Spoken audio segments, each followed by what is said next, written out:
Hey, what's up guys, welcome back. In this video, we will build an augmented reality application called the ARone and we will run it inside our Android smartphone. Now, for building the ARone application, we first need to set the SDK and the JDK path inside our Unity software. In my system, the SDK folder is located inside C drive, users, Dinesh, app data, local, Android/SDK folder.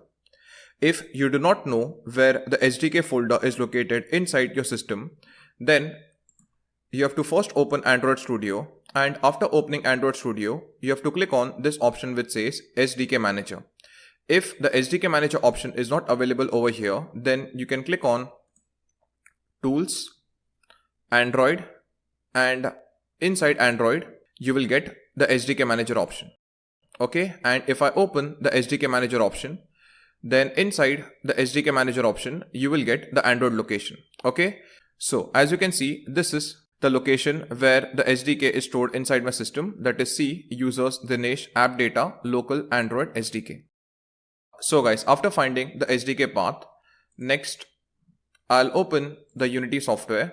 After this, to set the SDK and the JDK path, I'll click on Edit. I'll then go in Preferences. I'll then click on External Tools. Next, I'll scroll down. And as you can see, inside External Tools, we now have this option of Android. And inside the Android option, we need to set the SDK and the JDK path. So to set the SDK path, I'll click on the Browse button. Now, the location of my SDK path is shown over here. Okay. So I'll first open the C drive. Next, I'll open the Users folder. After Users, I'll open Dinesh. After opening the Dinesh folder, the next folder which I need to open is the app data.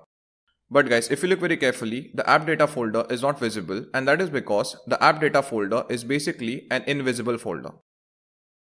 So to make the app data folder visible, I'll open my file explorer.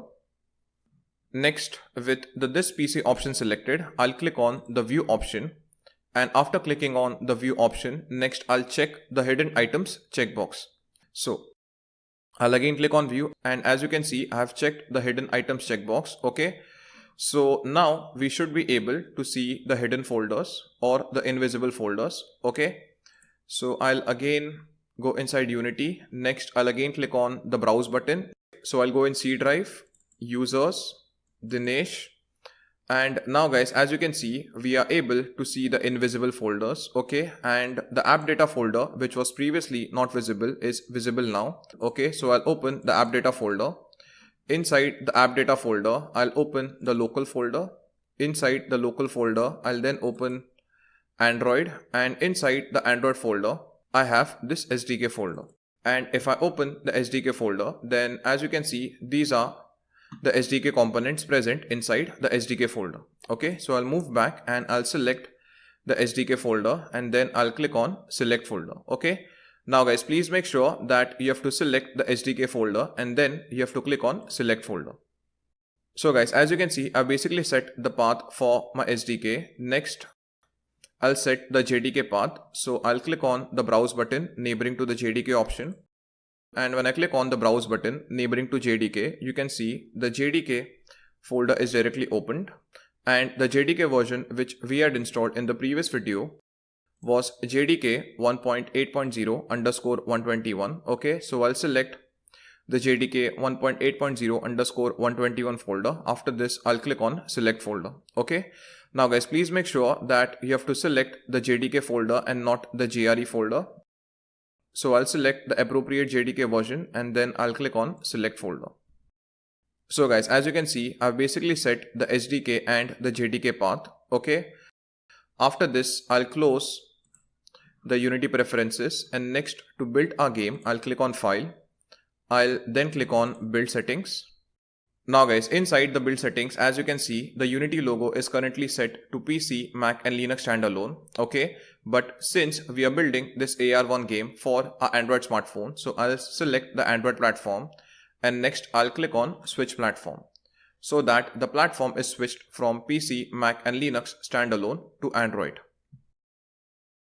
So guys, as you can see, the Unity logo is on the Android platform. So that means the platform is switched to Android. Okay. Now after switching the platform, next let's add a AR scene inside the build settings. So I'll open the data files folder. Next I'll open the scenes folder and I'll add the AR scene inside the build settings. Okay. And after adding the AR scene, next I'll click on the player settings option, and inside the player settings option, we need to make certain changes. Okay. Now guys, if you look on top, the first option which we have is the company name. So in place of company name, you can put your website name if you want. Okay. Now since I have a website called as Engineer's Dream, so I'll put my website name over here. You can put your own name over here if you do not have a website or if you do not have a company. Below the company name, we have the product name. So the product name is set to AR1. Okay. And I'll leave the product name to AR1 itself. The product name basically represents the application name. That is, when we build an augmented reality application, the name of our application will be AR1. Now below the product name, we have this option of default icon. So I'll basically set one icon, or I'll basically set one logo for my AR1 app. So I'll close the build settings. Next, as you can see on my desktop, I have created one logo. So this will be the logo for my AR1 app. So I'll open the data files folder and I'll drag it inside the data files folder so that it is copied inside it. Next, I'll drag the AR1 logo image in place of the default icon. So guys, I basically set the logo for my AR1 augmented reality application. After this, I'll scroll down and I'll click on resolution and presentation option. Okay. And as you can see, the default orientation is set to auto rotation. So I'll change this to landscape left so that when the application starts, the screen will be oriented directly to landscape left. After this, I'll scroll down and I'll click on other settings, and inside the other settings tab, we have to make certain changes. Now guys, if you look over here inside the other settings option, we have this option of package manager, which is currently set to com.company.product name. Okay. So in place of company name, I'll put my website name, that is Engineer's Dream. Okay. So you can put your own name over here if you do not have a website or if you do not have a company. And in place of product name, I'll put my application name, that is AR1. Okay. And guys, since this is a package name, please make sure that you use lowercase letters over here. Now below the package name, we have the version and the bundle version code. So I'll leave the version to 1.0 and I'll leave the bundle version code to 1. And below the bundle version code, we have this option of minimum API level. Now guys, in the minimum API level, you need to choose the minimum or the lowest Android version on which your AR1 application should run. I have a phone which runs on Marshmallow. So the minimum API level which I'll choose is KitKat. Okay. Another reason why I'm choosing the KitKat version is because these days there are very few people who use an Android smartphone that runs on Jelly Beans ice cream sandwich or versions lower than that. Okay. Now guys, below the minimum API level, we have the target API level, which is currently set to automatic highest installed. So the automatic highest installed option means that the target API level will be set to Nougat, as Nougat is the latest Android version by the time of this recording. Okay. So guys, I basically finished with the build settings, and next to build the game, I'll again click on file. I'll click on build settings. Next, I'll click on the build button. And in place of file name, I'll write down AR1. Okay. And as you can see, the extension of this file is .apk. So I'm basically creating an APK file for my AR1 application. Okay. So after giving this a name of AR1, next I'll click on save.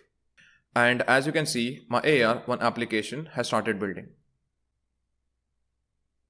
So guys, as you can see, the APK file for our AR1 application is built. Next, let's copy this file inside our Android smartphone and let's check the final output.